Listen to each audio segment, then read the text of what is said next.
பிரியங்காக்கும் அவங்களோட சப்போர்ட்டர்ஸ்க்கும் மணிமேகலை அவர்கள் சிறப்பான பதிலடி ஒன்று கொடுத்துருக்காங்க. அது மட்டும் இல்லாமல் அவங்களோட ஃபேன்ஸுமே சமீபத்தில் ஏகப்பட்ட விஷயங்களை கேள்வி கேட்டு வந்துட்டு இருக்காங்க.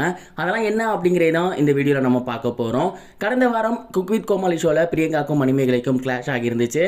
அண்ட் அதற்கு ரீசனாக ஹேங்கரிங் பண்ணும்போது பிரியங்கா குறுக்கிட்டு இருக்காங்க அப்படிங்கிற மாதிரி தான் ஃபர்ஸ்ட் டாக் வந்துருந்துச்சு.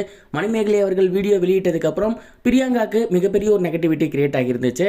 அப்போல்லாம் அமைதியாக இருந்த அவங்களோட ஃப்ரெண்ட்ஸ் அண்ட் ஃபேமிலிஸ் எல்லாருமே இப்போ ஒரு 5 நாள் கழித்து பயங்கரமாக அவங்களுக்கு போர்க்கொடி தூக்க ஆரம்பிச்சிருக்காங்க.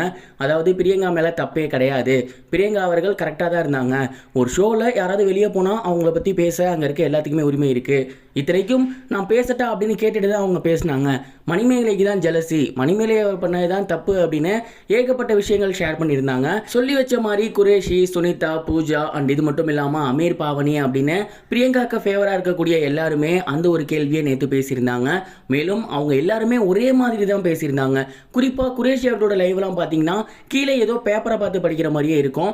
இதெல்லாம் பார்த்துட்டு ரசிகர்கள் என்ன சொல்ல ஆரம்பிச்சிட்டாங்க அப்படின்னா, இது ஏதோ ஸ்கிரிப்டட், யாரோ சொல்லி கொடுத்து பேசுகிற மாதிரி இருக்குது. ஏன்னா ஒரு லைவ் பேசுகிறவங்க அவங்க மைண்டில் இருக்கிறத தான் அப்படியே பேசுவாங்க, ஆனால் இவங்க ஒரு பேப்பரை வச்சுக்கிட்டு அதை பார்த்து பார்த்து பேசிகிட்டு இருக்காங்க. ஒருவேளை பிரியங்கா அவர்களோ அப்படி இல்லைன்னா அந்த டீமோ அவங்களுக்கு ப்ரெஷர் கொடுத்துருப்பாங்க போல, அதனால தான் அவங்க இந்த மாதிரியான கேள்விகள்லாம் கேட்குறாங்க அப்படின்னு ரசிகர்கள் எல்லாமே இப்போ போர்க்கொடி தூக்கி வந்துட்டு இருக்காங்க. உண்மையிலேயே இவங்க எல்லாருமே அவங்க மைண்டில் இருக்கிறத பேசணும் அப்படின்னா இந்த இஷ்யூ நடந்துட்டு இருக்கும் போதே சோசியல் மீடியாவில் பேசியிருந்திருக்கலாம். ஒரு 5 நாள் கழிச்சு மிகப்பெரிய அளவில் ஒரு நெகட்டிவிட்டி கிரியேட் ஆகியிருக்கு அப்படிங்கிறதுக்கப்புறம் பிரியங்காவை காப்பாற்றணும் அப்படிங்கிறதுக்காகவோ அப்படி இல்லைனா குக் வித் கோமாளி ஷோவோட பிராண்டு கெடுக்கக்கூடாது அப்படிங்கிறதுக்காகவோ பேசியிருக்காங்க அப்படின்னு வச்சுக்கிட்டாலுமே அதை இவங்க இன்னொரு 5 நாளைக்கு முன்னாடியே பேசியிருக்கலாம். இப்போ பேசணும் அப்படிங்கிறது அவசியம் இல்லை. மேலும் எல்லாருமே ஒரே மாதிரி பேசுகிறாங்க அப்படிங்கும் போது தான் ஒரு டவுட் வருது அப்படின்னு ரசிகர்கள் எல்லாமே கேள்வி எழுப்பிட்டு இருக்காங்க.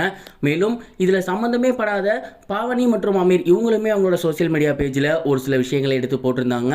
அண்ட் அப்போ மணிமேகலை அவர்களோட அக்கௌண்ட்டில் அவங்களோட ஃபாலோவர் ஒருத்தவங்க ஒரு கமெண்ட் பண்ணியிருந்தாங்க, எல்லாருமே ஒன்று சேர்ந்து அவங்களை அடிக்கிறாங்க, நீங்கள் தனி மனிதியாக நின்று அதை போராடி எதிர்த்துட்டு இருக்கீங்க அப்படின்னு போட்டாங்க.